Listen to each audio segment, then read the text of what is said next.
Merci infiniment, Christophe. Merci à Sabine aussi pour votre confiance, toujours que vous m'accordez. C'est toujours un privilège et puis un plaisir de pouvoir être là parmi vous. Waouh, Dieu était là ce matin et j'espère qu'il ne partira pas quand je commence à prêcher. J'ai besoin de lui aussi et puis j'aime sentir sa présence, j'aime sentir son onction et je crois que Dieu est présent parmi nous ce matin. Amen. Il a quelque chose de bon pour nous. Je vais mettre mon petit chronomètre, comme ça je respecte le timing. C'est important aussi parce que tout d'un coup je m'emporte et puis on ne voit plus le temps passer. Alors voilà. Le thème que Dieu il m'a donné ce matin, que j'avais sur mon cœur, c'était grandir et mûrir. Le fait de grandir et mûrir, le fait de croître spirituellement, le fait de croître dans la connaissance de Dieu, dans la connaissance de qui on est et dans notre rôle de chrétien. Et on va commencer, il y aura pas mal de versets, c'est pour ça que je vous encourage à rester attentifs ce matin avec moi, parce que vous verrez, on va vraiment se plonger dans la parole de Dieu pour se nourrir d'elle, pour apprendre d'elle, et puis pour pouvoir avancer, pour pouvoir justement grandir et mûrir. Hébreux 6, 1, la première partie du verset dit « C'est pourquoi ne nous attardons pas aux notions élémentaires de l'enseignement relatif au Christ, tournons-nous plutôt vers ce qui correspond au stade adulte, sans nous remettre à poser les fondements. » Vous le savez que vous êtes un enfant de Dieu, ça c'est pas une grande révélation, c'est quelque chose que vous savez. Vous savez aussi que Dieu, en tant que bon Père qui nous aime, il nous aime là où on en est aujourd'hui, mais il veut aussi qu'on grandisse. C'est pourquoi au moment où on est de nouveau, il y a un processus de croissance spirituelle qui prend place dans nos vies. Et tout au long du Nouveau Testament, vous pouvez regarder, il y a une similitude qui est assez incroyable, qui est frappante, entre le développement spirituel et le développement physique qui est révélé. Et tout comme il existe 3 étapes spécifiques de la croissance physique, il y a l'enfance, l'adolescence et l'âge adulte, il existe 3 étapes spécifiques de la croissance spirituelle. Et l'apôtre Jean, il a partagé dans 1 Jean 2, 12 à 14, « Je vous écris ceci, enfants. » Ça veut dire quoi, enfants? En fait, il ne s'adressait pas à des petits-enfants physiques, mais là, il s'adressait à ceux qui sont de nouveaux croyants, ceux qui sont spirituellement immatures. « Vos péchés vous sont pardonnés à cause de ce que Jésus-Christ a fait. » Au verset 13, « Je vous écris ceci, Père. » Père, ça signifie quoi dans ce verset? C'est les croyants qui ont atteint la maturité spirituelle. Vous connaissez celui qui est dès le commencement. Je vous écris ceci, jeunes gens. Jeunes gens, c'est les gens qui grandissent dans la foi, qui sont en fait en croissance. Vous avez vaincu le diable. Au verset 14, je vous le confirme, enfants, vous connaissez le Père. Je vous le confirme, Père, vous connaissez celui qui est dès le commencement. Je vous le confirme, jeunes gens, vous êtes forts. La parole de Dieu demeure en vous et vous avez vaincu le diable. Ces 3 étapes de la croissance, en fait, sont spirituelles. La croissance spirituelle sont évidentes. Tout d'abord, l'enfance, on parle de petits-enfants. Ce stade comprend ceux qui sont nouveaux croyants et spirituellement immatures, comme j'ai dit. Deuxièmement, l'adolescence, décrite comme jeune homme. Cette étape, je fais un petit résumé, concerne ceux qui grandissent en maturité spirituelle. Et troisièmement, l'âge adulte décrit en fait les pères. Cette étape qui comprend ceux qui sont spirituellement matures. Okay? Donc quand on dit père, mère, on est d'accord, ça représente autant vous les dames que les messieurs. Ce n'est pas une exclusivité pour nous, on est bien sûr tous inclus par rapport à ça. Il faut comprendre en fait que la maturité spirituelle, ce n'est pas une destination, mais c'est un processus qui est graduel et progressif de la grâce. La même grâce qui t'a sauvé, elle te permet également de grandir en Christ. Paul, il a écrit dans Philippiens 1,6 « Je suis persuadé que celui qui a commencé en vous cette bonne œuvre la poursuivra jusqu'à son terme, jusqu'au jour de Jésus-Christ. » Par conséquent, les amis, j'ai une bonne nouvelle, c'est que jusqu'à ce que Jésus revienne, tu as un travail en cours. Tu peux avoir 95 ans et être dans cette salle ou en train de nous regarder en ligne, tu as un travail en cours. Ce n'est pas terminé. C'est jusqu'à la fin, jusqu'au retour de Jésus ou jusqu'à notre dernier souffle, on est un travail en cours. Dieu nous transforme, Dieu nous mature, Dieu nous assagit. En tout cas, moi, je me compare maintenant à 38 ans, bientôt 39 ans, à quand j'avais 20 ans. Purée, heureusement, je suis un peu moins bête, quoi. Je suis un peu moins bête. J'ai appris de mes erreurs. Amen, il dit Christophe. Il me connaissait quand j'étais plus jeune aussi. On grandit, on apprend nos erreurs et l'objectif, c'est de croître, c'est de maturer. Et c'est de se laisser transformer. Ne laisse pas l'ennemi saper ta croissance en te convainquant que tu ne seras jamais à la hauteur ou en te convainquant que tu ne seras jamais assez bon. On va examiner ensemble les différences entre les personnes spirituellement immatures et les personnes spirituellement matures. Et c'est Paul qui a écrit à ce sujet par rapport aux personnes immatures dans 1 Corinthiens 3, 1 à 3. En réalité, frères, je n'ai pas pu m'adresser à vous comme à des hommes conduits par l'Esprit. J'ai dû vous parler comme si vous étiez des hommes livrés à eux-mêmes, comme à de petits enfants dans la foi au Christ. C'est pourquoi je vous ai donné du lait et non de la nourriture solide, car vous n'auriez pas dû l'assimiler, vous n'avez pas pu, l'assimiler alors. Et même aujourd'hui, vous êtes encore incapables de la supporter, parce que vous êtes comme des hommes livrés à eux-mêmes. En effet, lorsque vous vous jalousez les uns les autres et que vous vous disputez, n'êtes-vous pas semblables à des hommes livrés à eux-mêmes? Ne vous comportez-vous pas d'une manière toute humaine? Et un autre verset, Éphésiens 4, 14. De cette manière, nous ne serons plus de petits enfants, ballottés comme des barques par les vagues et emportés çà et là par le vent, de toutes sortes d'enseignements à la merci d'hommes habiles à entraîner les autres dans l'erreur. Ces deux versets, plutôt plusieurs versets, mais deux passages qui parlent des gens qui sont immatures spirituellement. En ce qui concerne les personnes spirituellement matures, Paul a écrit dans Romains 8, 14, et c'est une version que j'ai traduite d'une version anglophone de la Bible qui s'appelle la Passion Translation, la traduction de la Passion, voilà. Et ça se trouve dans Romains 8, 14. En français, ce n'est pas exactement la même chose, mais j'aime beaucoup en fait comment ça a été formulé dans cette version-là. Les enfants de Dieu qui ont atteint la maturité sont ceux qui sont poussés par les impulsions du Saint-Esprit. Et l'écrivain des Hébreux a partagé dans Hébreux 5, 14, « Mais la nourriture solide est pour les adultes, pour ceux qui, en raison de leur expérience, ont le jugement exercé à discerner ce qui est bien et ce qui est mal. » Donc les caractéristiques d'une personne spirituellement immature, c'est l'égoïsme, une vie dominée par les impulsions charnelles et un manque de confiance en soi, une incapacité à comprendre un enseignement qui est avancé. Elle peut facilement être trompée par un enseignement qui est incorrect. À l'inverse, les caractéristiques d'un croyant mature, c'est les suivantes. C'est l'altruisme. L'altruisme, c'est quoi? C'est une personne qui se soucie du bien d'autrui d'une manière complètement désintéressée. C'est la capacité de discerner, de comprendre et de s'approprier la vérité, et une vie influencée par le Saint-Esprit. C'est là qu'on voit aussi l'importance d'être rempli du Saint-Esprit, guidé par le Saint-Esprit, inspiré par le Saint-Esprit, sensible au Saint-Esprit. Et s'il y a bien une chose que j'aime dans cette église, c'est que vous êtes remplis du Saint-Esprit et vous laissez de la place au Saint-Esprit. Amen. En résumé, donc, la différence entre un croyant immature et un croyant mature est de savoir s'il est influencé par la chair ou par l'Esprit. Et c'est pour cette raison que Paul il a dit dans Romains 8, 5 à 9, « En effet, ceux qui se conforment à leur nature propre se préoccupent des réalités de la nature humaine, tandis que ceux qui se conforment à l'esprit sont préoccupés par ce qui est de l'esprit. De fait, la nature humaine tend vers la mort, tandis que l'esprit tend vers la vie et la paix. En effet, la nature humaine tend à la révolte contre Dieu, parce qu'elle ne se soumet pas à la loi de Dieu et elle n'en est même pas capable. Or, ceux qui sont animés par leur nature propre ne peuvent pas plaire à Dieu. Quant à vous, vous n'êtes pas animés par votre nature propre, mais par l'Esprit, si du moins l'Esprit de Dieu habite en vous. Si quelqu'un n'a pas l'Esprit de Christ, il ne lui appartient pas. En tant que chrétien, né de nouveau, merci Seigneur, baptisé du Saint-Esprit, on a l'Esprit de Dieu qui habite en nous.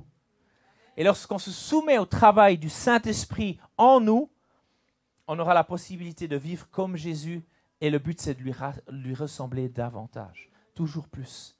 Et c'est la marque d'un croyant mature, quand quelqu'un ressemble à Jésus. Quand tu vois une personne remplie d'amour, remplie de compassion, remplie de douceur, avec un caractère qui a été taillé, qui a été aiguisé, une personne humble, une personne serviable, une personne qui aime Dieu, une personne qui aime les gens, une personne qui aime l'Église, c'est toutes des marques d'un croyant mature.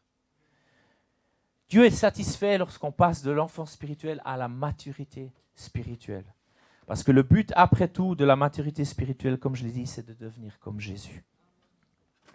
Romains 8, 29. En effet, ceux qu'il a connus d'avance, il les a aussi prédestinés à devenir conformes à l'image de son Fils, afin que celui-ci soit le premier-né d'un grand nombre de frères. Dieu ne vous a pas sauvé pour que vous en restiez là où vous en êtes. Dieu ne vous a pas sauvé pour que vous restiez avec les côtés moches de votre caractère. Il veut nous tailler, il veut nous aiguiser, il veut nous affûter, il veut nous purifier, il veut nous transformer à l'image de Jésus. Pour que, comme Christophe l'a dit, que quand les gens nous voient, ils voient qu'il y a quelque chose de différent.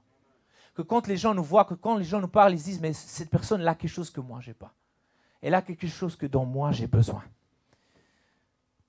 Dieu nous aime à tous les stades, ça c'est indéniable. Mais son désir est que nous devenions des fils et des filles qui reflètent sa nature, qui reflètent qui il est, qu'on devienne des miroirs de notre Père céleste. 1 Corinthiens 13, 11. Lorsque j'étais enfant, je parlais comme un enfant, je pensais et je raisonnais en enfant. Une fois devenu homme, je me suis défait de ce qui est propre à l'enfant. La croissance spirituelle n'est pas automatique, les amis. Elle requiert de l'intentionnalité pour pouvoir grandir et se développer. Maintenant qu'on a discuté du plan de Dieu pour ses enfants, pour qu'ils deviennent spirituellement matures, on va examiner ensemble plus en détail les moyens pratiques de nourrir ce processus de croissance. Et j'aimerais vous partager quelques clés ce matin. Le premier point, c'est la nourriture spirituelle. Colossiens 3,16, que la parole de Christ habite en vous dans toute sa richesse. La croissance spirituelle, elle nécessite une alimentation spirituelle. Lorsqu'une personne elle est née de nouveau, sa nouvelle nature a besoin de nourriture spirituelle pour grandir. Et c'est la parole de Dieu qui fournit la nourriture nécessaire pour nos âmes. Et la parole de Dieu, elle est si riche en nutriments spirituels qu'elle contient des aliments adaptés pour chaque stade de développement spirituel. Un croyant nouveau-né doit avoir soif de la parole de Dieu. Comme un nourrisson qui réclame du lait. 1 Pierre 2,2. Et je suis bien placé pour le savoir parce que j'ai 2 jumelles de bébés qui ont 7 mois et je peux vous dire, elles ont soif de lait. Et quand elles ont soif de lait, elles le font bien comprendre. Ça crie, ça pleure, ça gigote, jusqu'à ce que soit maman elle vient ou soit tu leur donnes la chope et puis elles peuvent boire. Et puis là, hop, il y a la paix qui règne. Et il y a un sourire sur leur visage. Et il y a les yeux qui commencent à briller. Donc les amis, je suis bien placé pour savoir ce que c'est parce que j'ai vu, je le vois encore aujourd'hui. Je ne sais pas combien de chopes on leur donne par journée, mais c'est juste incroyable ces deux. Elles mangent, hein. Il y en a une en plus, elle est costaud là. C'est ma petite lutteuse suisse là. 1 Pierre 2,2 dit « Comme des enfants nouveau-nés, désirez ardemment le lait pur de la parole afin qu'il vous fasse grandir en vue du salut. » Au fur et à mesure que les croyants se développent dans leur croissance spirituelle, ils peuvent s'attaquer après à la viande. Je ne cuis pas une côte de bœuf et je n'essaie pas de nourrir mes filles avec une côte de bœuf. Merci Seigneur pour les côtes de bœuf et pour la viande et pour les pasteurs chasseurs qui vont bientôt nous fournir du bon sanglier. Merci, papa. Non, on ne va pas nourrir un bébé avec de la viande. Il est incapable de le manger. Je veux dire, maintenant, mes filles, elles commencent à manger de la nourriture solide, mais on doit la mixer, on doit prendre des choses. Il ne doit pas avoir un petit bout qui est gros ou épais, sinon il y a tout qui est régurgité et puis il y a du boulot. Et il y en a déjà pas mal sans ça. Donc, on essaie d'éviter. Et puis, donc, on y va mollo. D'abord, c'est des choses qui sont mixées, c'est des choses qui sont liquides. Puis après, gentiment, on peut commencer avec les solides. Et c'est exactement la même chose, en fait, pour nous. Okay? Donc, ce n'est pas au début qu'on peut s'attaquer à la viande de la parole de Dieu. Et en fait, l'auteur de l'épître aux Hébreux, Il a confronté certains croyants qui sont restés des enfants spirituels des années après leur conversion. Tu peux être converti depuis 20, 30, 40, 60 ans, tu peux rester immature spirituellement. Hébreux 5, 12. En effet, après tout ce temps, vous devriez être des maîtres dans les choses de Dieu. Or, vous avez de nouveaux besoins qu'on vous enseigne les rudiments des paroles de Dieu. Vous en êtes venus au point d'avoir besoin non de nourriture solide, mais de lait. Quel que soit le stade de développement spirituel auquel on se trouve, la parole de Dieu doit être constamment consommée. Si tu arrêtes de manger, ton corps, à un moment donné, il va arrêter de fonctionner. Tu vas perdre ton énergie. Pour ceux qui ont déjà jeûné plusieurs jours, vous savez ce que c'est. Jésus, il a eu faim après 40 jours de jeûne, jour et nuit. C'est écrit « et il eut faim ». Moi, je jeûne un demi-jour, j'ai déjà faim. Je ne sais pas comment il a fait Jésus. Moi, ce verset m'a toujours impressionné. 40 jours, jour et nuit. Et après ça, il a eu faim. Et moi, je suis là, après un demi-jour, j'ai mon ventre qui gargouille. Et puis, je suis là, chakabababa, je vais dans le frigo, je brise. Je suis là, non, je refuse. Arrière de moi, Satan. On a besoin de nourriture pour fortifier nos corps physiques. C'est la même chose. Si tu ne te nourris pas de la parole de Dieu, ton âme va dépérir. Tu ne vas pas pouvoir croître spirituellement. Jésus l'a enseigné dans Matthieu 4,4. Il est écrit « L'homme ne vivra pas de pain seulement, mais de toute parole qui sort de la bouche de Dieu. » Jésus a indiqué que sa parole est à notre esprit ce que la nourriture physique est à notre corps. C'est pour ça que c'est tellement important. Et s'il y a bien une chose qui m'alarme au jour d'aujourd'hui, dans la génération, chez les jeunes, je vois, les gens ne connaissent plus la parole. Ils ne connaissent plus la Bible. Ils ne lisent plus leur Bible. Elle est en train de prendre la poussière. Ils préfèrent regarder des messages, écouter des gens, se nourrir à gauche, à droite, au lieu d'aller eux-mêmes puiser dans la parole de Dieu. Mes amis, ne faites pas cette erreur. Peu importe votre âge. Ne permettez pas à l'ennemi de voler votre temps et de ne pas vous plonger dans la parole. C'est tellement essentiel. C'est tellement important. C'est ce qui va vous donner le discernement. C'est ce qui va vous aider à savoir ce qui est bon, ce qui est mauvais, ce qui est juste, ce qui est faux. C'est ce qui va vous aiguiser et va vous maturer. Le prochain point, c'est le sol prescrit. Et là, Pasteur Christophe a été très inspiré avec sa prière. Il ne le savait pas, mais maintenant il va le savoir. Notre réponse à la parole de Dieu détermine les effets qu'elle aura sur notre croissance et sur notre développement spirituel. Et Jésus a abordé cette vérité essentielle dans la parabole du semeur. Vous la connaissez. Je vais juste la résumer. C'est dans Luc 8, 4 à 8, entre autres, qu'on la trouve.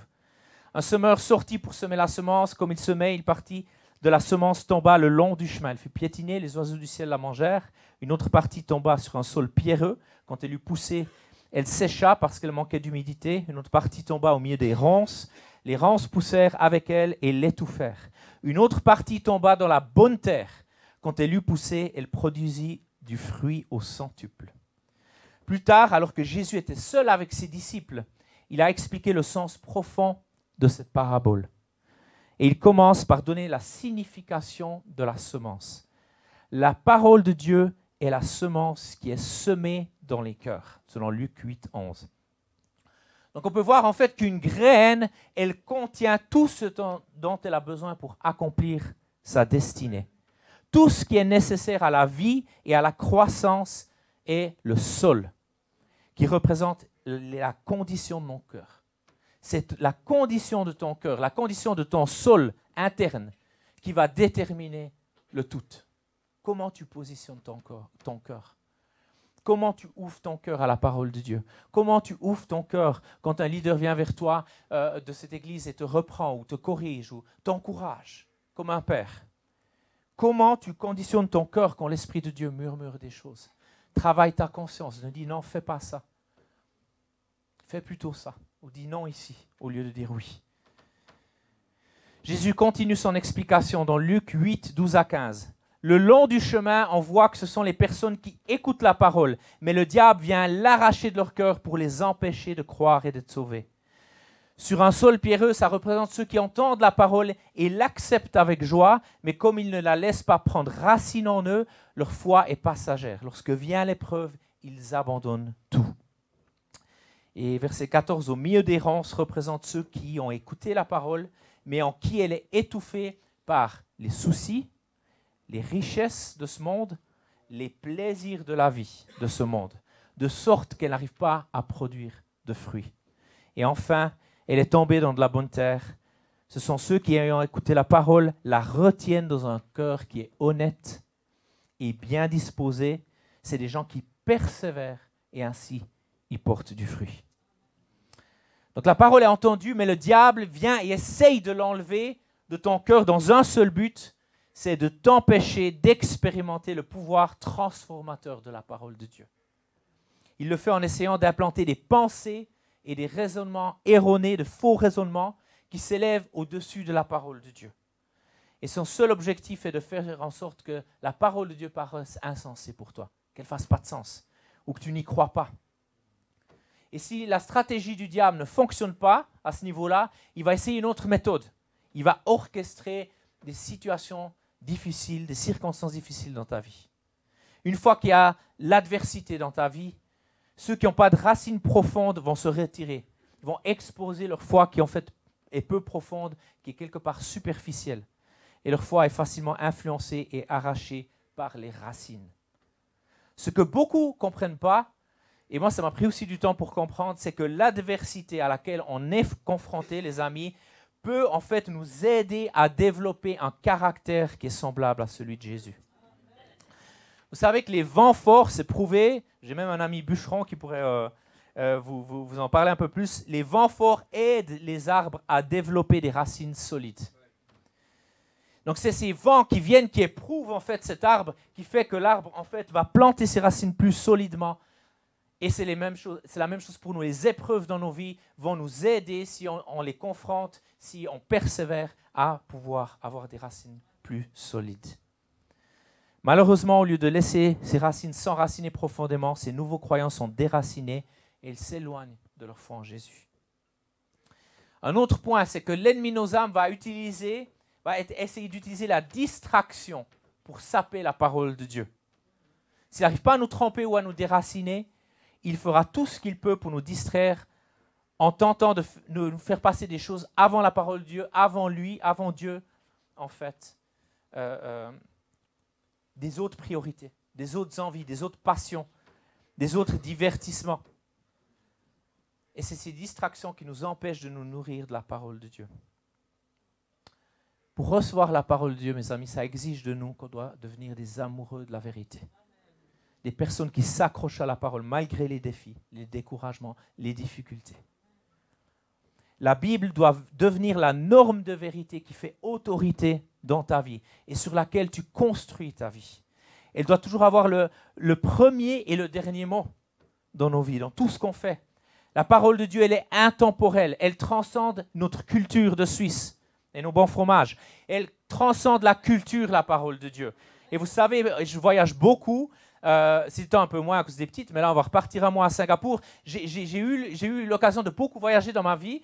Et puis, j'ai découvert plein de cultures, j'ai découvert plein d'autres chrétiens. Et j'ai réalisé à quel point notre culture influence la manière dont on comprend la parole, on l'interprète. C'est pour ça que c'est important d'être ouvert. Parce qu'en fait, tu parles à quelqu'un en Asie, il va peut-être comprendre un même passage complètement différent que quelqu'un du Moyen-Orient, que quelqu'un aux États-Unis. Donc, c'est important aussi de comprendre que la parole de Dieu, elle est au-dessus de la culture dans laquelle on est. Au-dessus de notre tradition, au-dessus de tes sentiments et au-dessus de ta raison. Un autre point, c'est obéir à la parole de Dieu. Jacques 1, verset 22 dit « Mettez en pratique la parole et ne vous contentez pas de l'écouter en vous trompant vous-même par de faux raisonnements. » Après que tu aies reçu correctement la parole de Dieu dans ta vie, tu dois ensuite y répondre d'une manière obéissante. Et c'est quand on obéit à la parole de Dieu, surtout en période de conflit et de souffrance, on mûrit. C'est là qu'on mûrit. C'est là qu'on se bonifie, comme un bon vin rouge. Et le Seigneur nous fait mûrir.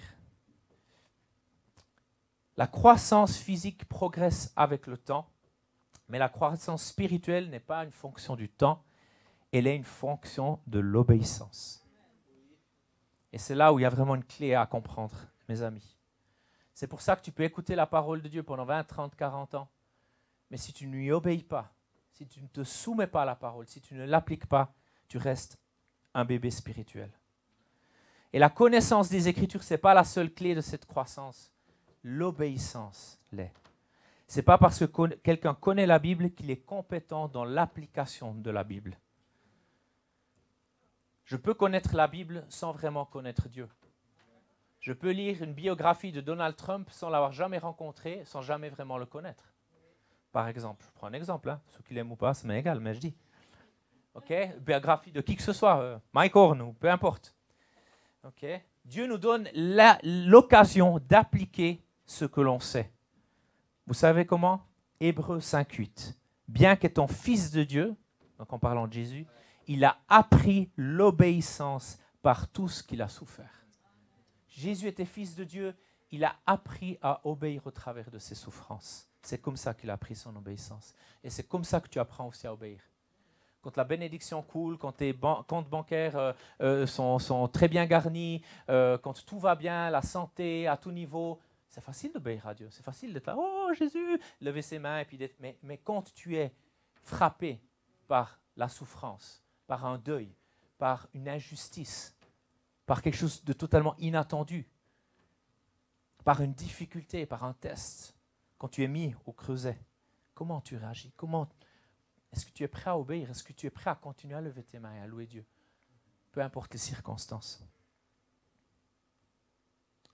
C'est pour ça qu'on doit comprendre qu'une des raisons pour lesquelles il y a des gens dans l'Église qui sont chrétiens depuis 20, 30 ans, qui peuvent citer des versets de la Bible, se souvenir de nombreux sermons, lire de nombreux livres, mais ils portent encore des couches spirituelles. Ils portent encore des pampers spirituels. Et là aussi, je m'y connais bien. Parce que ma poubelle à la maison elle se remplit en, je crois, 1 ou 2 jours. C'est juste impressionnant. Chaque fois que ces personnes sont confrontées à des situations difficiles, plutôt que de réagir dans l'obéissance, elles choisissent leur propre voie. Ils ne parviennent jamais à la connaissance de la vérité parce qu'ils ne l'appliquent pas. Mais la vérité doit être appropriée dans nos vies si on veut grandir, mûrir, maturer. Lorsqu'on obéit, la vérité façonne notre caractère pour forger l'image de Jésus en nous.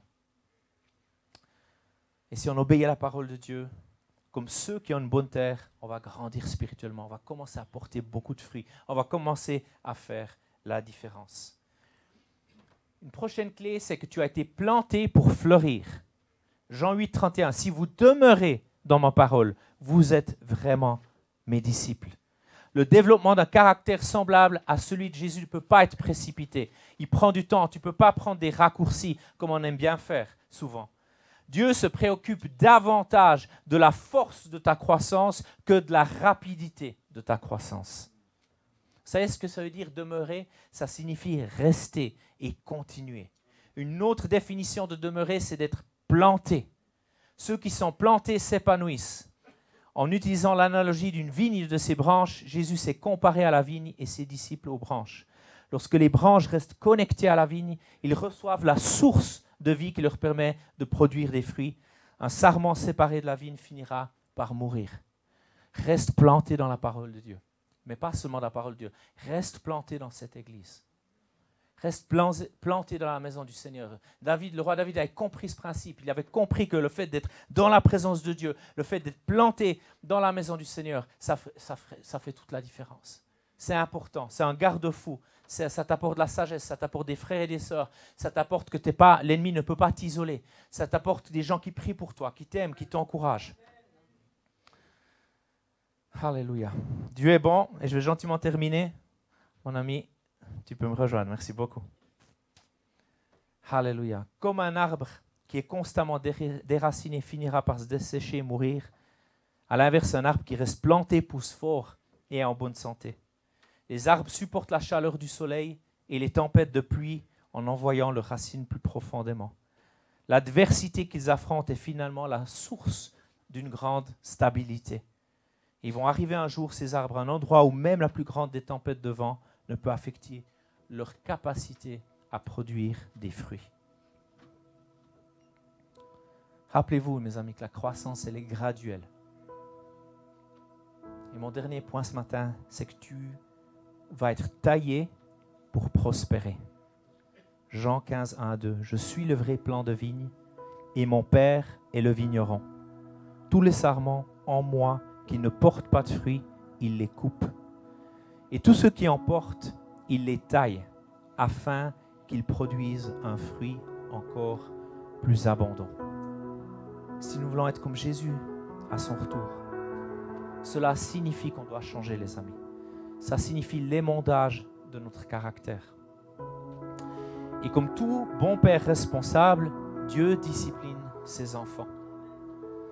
Le Seigneur ne veut pas permettre à ce que tu continues dans quelque chose qui te ruinerait, dans quelque chose qui t'amènerait au mauvais endroit.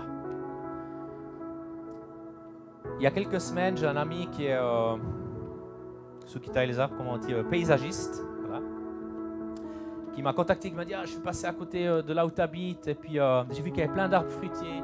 Est-ce que tu pourrais me donner le numéro de la propriétaire parce que j'aimerais lui proposer de venir tailler? Et puis je lui ai donné le numéro, puis grâce à moi il se fait beaucoup d'argent. non. Mais voilà, il a eu ce job. Et puis je les ai observés, lui et son collègue sont venus tailler ces arbres fruitiers qu'il y a dans notre jardin. Et quand ils ont fini de tailler, bon déjà ça a pris beaucoup plus de temps que ce que je pensais. Et quand ils ont fini de tailler, j'ai l'impression que ces arbres ils étaient à poil. Ils étaient tout nus, ils étaient tout petits, avant ils étaient bien, même qu'il n'y avait pas de feuilles, on voyait beaucoup de branches, etc. Puis là, il semblerait qu'ils sont tout nus. Mais en fait, ce qui est important de comprendre, c'est que les arbres ont besoin d'être taillés pour enlever les branches mortes ou les zones où il y a une surpopulation qui étoufferait la croissance des bonnes branches. De même, vous et moi, on a besoin d'être taillés à certains moments et à différents endroits dans nos vies pour faire de la place à une plus grande croissance. Ma question ce matin, c'est est-ce que tu portes des branches mortes dans ta vie? Est-ce qu'il y a des branches mortes dans ta vie ce matin? Vous savez, c'est ces zones qui ne produisent pas de vie, mais qui au contraire vous en privent. Peut-être il s'agit d'une relation qui doit être coupée, d'une offense de ton passé que tu dois laisser partir, ou d'une attitude négative qui empoisonne ton cœur et qui t'empêche d'être à ton meilleur niveau. Dieu supprime ces choses dans nos vies afin de nous positionner pour une plus grande fécondité. Dieu veut le meilleur pour nous, non seulement spirituellement, mais émotionnellement et physiquement. Il désire le meilleur pour toi. Et on ne va pas se mentir, les amis, le processus d'émondage, c'est quelque chose de douloureux. C'est quelque chose qui n'est pas facile. Mais lorsqu'il est terminé, on est tellement meilleur qu'auparavant. Dieu est beaucoup plus préoccupé par notre condition que par notre confort. Il est plus intéressé à la condition de ton cœur qu'au petit confort dans lequel tu t'es installé. La transformation de ton caractère, c'est le but de sa discipline et de sa correction. Moi, je le vois avec ma fille. C'est pas quelque chose... je veux dire, je vais corriger ma fille qui a maintenant bientôt 2 ans et demi. Mais c'est une nécessité. Parce que je l'aime, je la corrige. Parce que je l'aime, parce que je veux qu'elle vienne une fille qui a des principes, une fille qui puisse marcher dans la vie un jour indépendamment. Une fille qui puisse connaître Dieu, qui puisse marcher dans ses voies. Et si en tant que père, je ne la corrige pas, elle va se mettre dans des situations difficiles, elle va se mettre même dans des situations où elle peut périr potentiellement. La mort peut s'installer. Mais en tant que père qu'il aime, c'est mon rôle de mettre un cadre, de la corriger et de la discipliner. C'est exactement ce que Dieu fait avec nous. Tout comme on émonde les branches mortes pour faire de la place pour une plus grande croissance, Dieu enlève les choses dans nos vies qui freinent notre croissance afin qu'on puisse continuer à mûrir et à devenir comme Jésus. J'aimerais juste qu'on puisse fermer nos yeux ce matin, qu'on puisse fixer nos yeux sur Jésus, qu'on puisse venir devant lui de manière authentique, de manière sincère ce matin. Oui, papa, j'aimerais te demander de venir ce matin. Merci parce que tu es déjà là. Tu n'as même pas besoin de venir parce que tu es déjà là. Je te remercie pour chaque personne qui est précieuse et qui est ici avec nous ce matin. Chaque personne qui nous regarde en ligne, Père éternel, qui est précieuse là où elle est. Merci parce que tu nous connais, Seigneur. Tu connais les belles parties de nos vies. Tu connais les parties secrètes, les parties moches. Tu connais ce qu'il y a à la lumière, mais tu connais aussi ce qu'il y a dans l'ombre, Père. Et je te prie, Papa, viens révéler nos cœurs ce matin. Seigneur, on veut se laisser transformer par toi. Viens révéler les parties, les zones, là où tu veux apporter ta lumière, là où tu veux apporter la transformation, là où tu veux nous émonder, nous purifier, nous tailler, nous corriger et nous discipliner. Et Père, donne-nous un cœur qui a une bonne terre. Donne-nous un cœur qui est bien disposé. Donne-nous un cœur, Seigneur, qui est prêt à changer. Pas un cœur qui est rebelle. Pas un cœur qui résiste à l'œuvre de ton esprit, mais un cœur qui se laisse modeler. Tu es le grand potier, nous sommes les vases. Viens nous modeler à ton image. Viens nous transformer, même si ça fait mal. Même si ça passe par des pleurs. Même si ça passe par de la repentance. Même si ça passe à passer du temps sur les genoux. Seigneur, viens nous parler ce matin. Et je crois que ce matin, Dieu vient révéler. Saint-Esprit vient révéler à chacun d'entre nous là où il y a besoin de ta lumière. Là où il y a besoin de ton toucher. Là où il y a besoin d'une délivrance. Là où il y a besoin d'une guérison. Là où il y a besoin de libérer le pardon. Papa, on veut avoir un cœur pur. Parce que c'est ceux qui ont le cœur pur qui te verront, Père. Viens nous transformer. Jésus, on veut te ressembler à toi. Tu es notre modèle, tu es notre exemple, tu es notre Seigneur, tu es notre Sauveur. Tu es celui que l'on aime, celui que l'on veut suivre, celui que l'on désire. Et le Saint-Esprit vient parler à plusieurs d'entre nous. Je crois même à chacun d'entre nous. Parce qu'on est tous en chantier, on est tous en travail. Viens déposer chez toi une conviction. Et pour ceux que, je n'ai pas besoin que tout le monde se lève, mais pour ceux que le Seigneur a parlé ce matin, vraiment il vous a montré une zone, il vous a montré un domaine de votre vie, il vous a montré une situation, une relation, peu importe ce que c'est. Et vous savez que là, la lumière de Dieu doit prendre place. Vous savez que là, l'émondage doit prendre place. J'aimerais que vous leviez. Je ne vais pas vous demander de quoi il s'agit, mais par acte de foi. J'aimerais que vous vous leviez et vous dites, moi j'ai besoin de régler quelque chose, j'ai besoin de pouvoir mettre quelque chose en ordre dans ma vie. Et je sais que le Saint-Esprit veut transformer une partie de ma vie ou de mon cœur ou de mon caractère. Vous pouvez vous lever là où vous êtes et on va prier. Merci Papa. Merci Papa parce que tu dis dans ta parole qu'il n'y a aucune condamnation pour ceux qui demeurent en Jésus-Christ.